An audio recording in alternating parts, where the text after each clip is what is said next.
Now, they always gotta look over their back. Regardless, you don't know who to trust.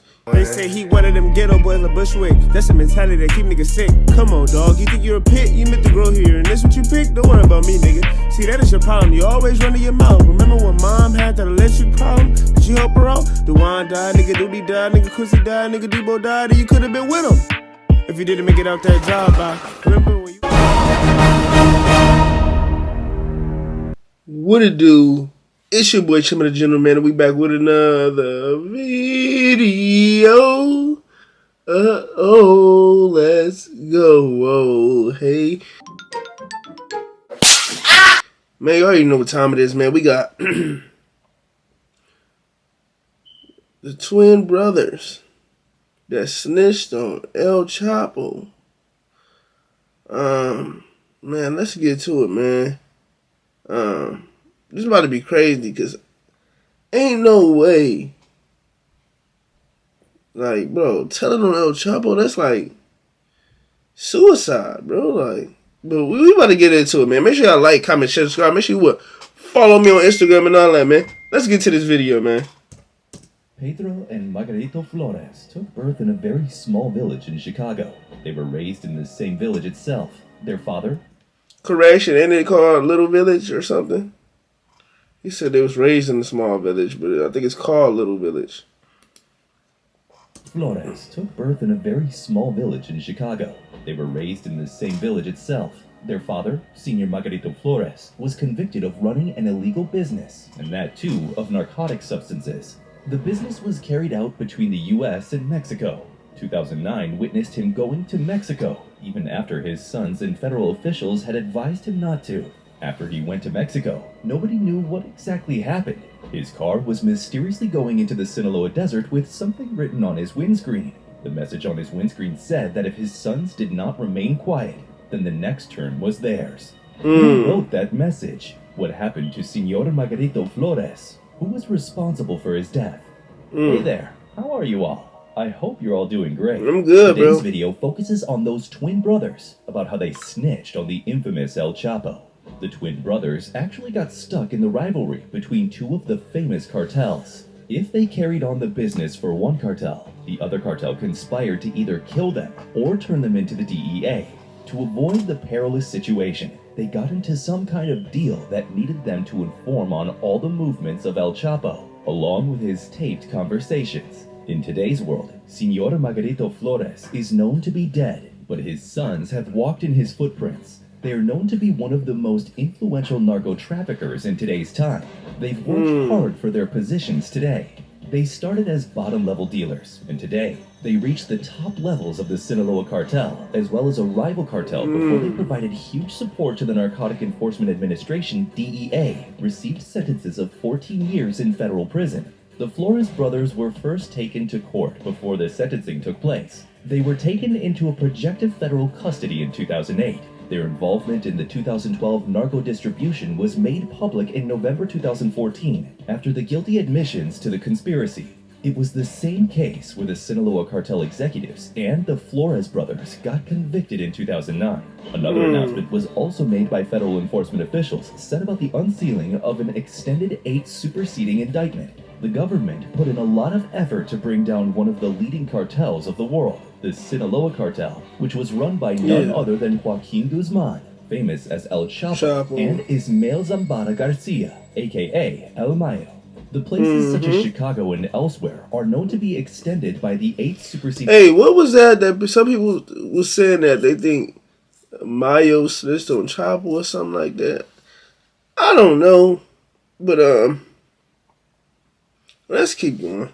Indictments, and along with it, 3 new distinguished indictments that were announced. And I'm not saying that. It was one of my in my comments in one of my videos. But let's keep going. On the 23rd of December 2022, new significant defendants were added to the existing indictments, along with 2 alleged cartel money laundering associates who got arrested in the United States. Now the question is, who transpired to the Flores twins all this time?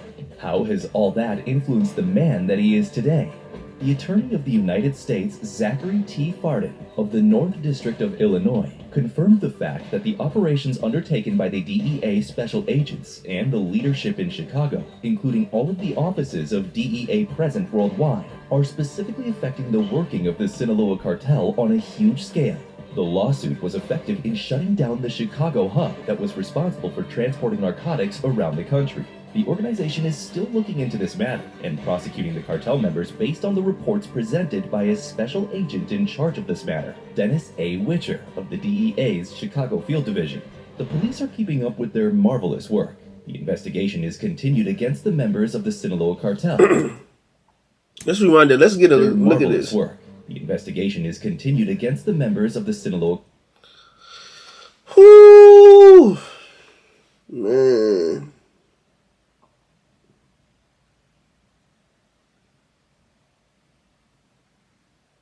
Y'all let me know in the comments. Y'all know any of these dudes is one of the most dangerous, or one of their stories or whatnot. If there's a corrido towards any of these dudes, we already know El Mayo, but any other one. Let's keep going. Cartel, which is being expanded by the agents, investigators, and prosecutors, or international law enforcement partners, by capturing and bringing these criminals behind bars and making Chicago a safer place to live in. The IRSCI, Internal Revenue Service Criminal Investigation Division, has promised to collaborate with the DEA and the United States Attorney's Office to combat the war on the illegal business of narcotics, as per the statements given by the special officer in charge, James C. Lee, of the IRSCI in Chicago. IRSCI has put forward some of its financial skills to put barriers and destroy the narco-trafficking network of the Sinaloa cartel. Flores Brother sentencing. The 33-year-old Flores brothers were sentenced by the U.S. District Chief Judge Ruben Castillo. Castillo said that he was going to give them a life sentence, and they would have been left with that option due to the threat posed to them and their loved ones. But considering their cooperation in everything, he let that thought out.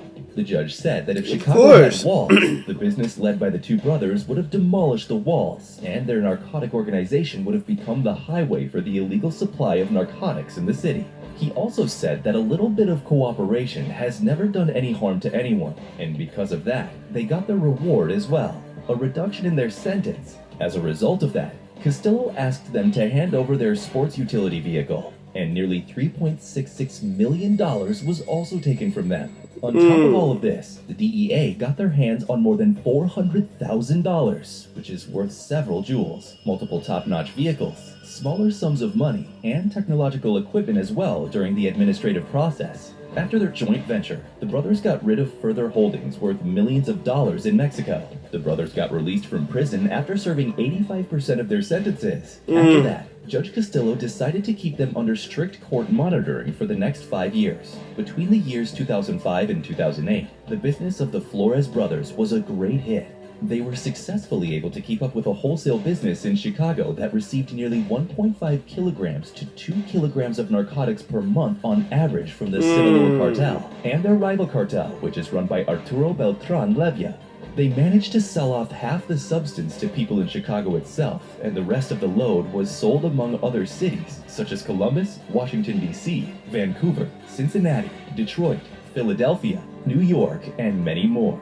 The brothers agreed to the fact that they were deeply involved in helping to move the money earned from the narcotic substances worth $1.8 billion from the United States to Mexico. This was mostly done through bulk cash transfers. The Flores brothers took hands with the government. And if you think the government ain't had nothing to do with none of this, you crazy. In October 2008 and recorded each and every conversation of El Chapo at their personal risk to them as well as their loved families. It was because of their cooperation the police were able to get a hold of the Sinaloa cartel and the Beltran Leva organization's leaders. And talking about the brothers' owned business, that criminal organization was totally destroyed. They aided the officials in seizing huge amounts of narcotics, along with more than $15 million in cash in the Chicago area in late 2008. They also caught people who were about to transport 1.6 kilograms of narcotics to Chicago. The brothers also handed over more than a dozen of their regular clients to the authorities. The prosecutors suggested a sentence. I know people ready to get these brothers. I know they is. That's crazy. At or near the low end of the agreed 10 to 16 year sentencing range. He stated that although not as high profile as the Sinaloa cartel figures, the successful prosecution of these defendants was exemplary. It also helped to fight the uprising narco-trafficking that is responsible for so much of the violence and the destruction of communities in Chicago. The prosecutors also wrote in a letter that the Flores brothers have to live the rest of their lives in the fear of being assassinated in retaliation. Yeah. The savagery shown by the cartel members is a Bro, legend. they gonna get, bro. Now, I never wish death on nobody ever, bro. I don't care if you snitch, whatever. That's your thing, right? But you didn't told on El Chapo, bro. One of the leaders of the Sinaloa cartel. Oh, somebody's gonna come to get you. And they ain't gonna stop till they get you. Because they gotta make a point. For anybody else that wanna try it. And those who cooperate are given a privileged place. When the father of the two brothers came back to Mexico even after receiving numerous warnings from the U.S. government, he was kidnapped and believed to have been murdered. At this moment, Guzman is serving his sentence, and his companion, El Mayo and Salazar, are on the run. The primary 8th superseding indictment. El Chapo Guzman, Mayo Zambada, and El Chapo's son, Jesus Alfredo Guzman Salazar, who is famous as Alfredo, were included in the initial group of co-defendants in the original indictment of 2009. They were among the 9 defendants who were charged with the 8th superseding indictment, which was unsealed on the 23rd of December 2022. Jesus Raul Beltran is also a co-defendant who was taken into custody in Mexico in November 2021 and is still residing there to date. So, with this, we've come to the end of the video. The twins have really played a great part in the capture of El Chapo.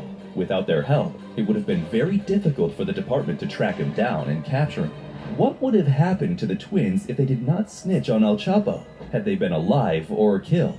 Or would they have to spend the rest of their lives in jail? Let me know what you think in the comments section below. If you like this video, Man, they would have had to spend the rest of their life in jail. Or they would have been dead in jail. Now, they always got to look over their back. Regardless, you don't know who to trust. You think, oh, they here for a picture, or, oh, they cool people. Not knowing, they wanted to take your head off. Like, telling on somebody, like, in the gang, which is called snitching. Well, you could say cartel, because y'all might think gang, you know, it's like LA or something. But, like, snitching on the gang, not a gang, I keep saying gang, but on a group, you know what I'm saying, full of dangerous people. We could say that. Which is a cartel. Yeah, it's not gonna go well. Gangsters don't even take it lightly. So you think a cartel gonna take that lightly? Bruh. Yeah, that's crazy. And then you one of the reasons why he even got caught. You know what I'm saying? It ain't like he just got caught because of the cops. No, y'all one of the reasons he got caught. share it with your friends and family. Don't forget to subscribe to our channel for more related content. Hit the bell icon to get fresh updates. Thanks for watching. Man, y'all let me know what y'all think about this, bruh. Because things like this is very serious. That's why it's like, don't be in no gang or nothing like that, bro. Because you thinking, oh yeah, I'm big and bad. Then when they throw life at you, all of a sudden it's, he did this, he did that, I could give you the boss. No, bro. You got to stand on what you did. That's a part of being a gang member, a person in the cartel, whether you at the lowest part or the highest part, bro. Like, yeah, that's crazy, though. Y'all stay safe, man. Make sure y'all like, comment, share, subscribe. Make sure what? Follow me on Instagram and all that, man. It's your boy Chun, and guess what? I'm out. Yeah! Figured out she was playing board games on my chest. I feel sorry, sight. I don't care if she was in trouble, pipe. Saying yes, she loved a tan. Lying said she loved a man. Her name should be Spider because she loved to wear. Had me guessing from the top of my dome like headbands. Everything was really good. I thought we really had a plan.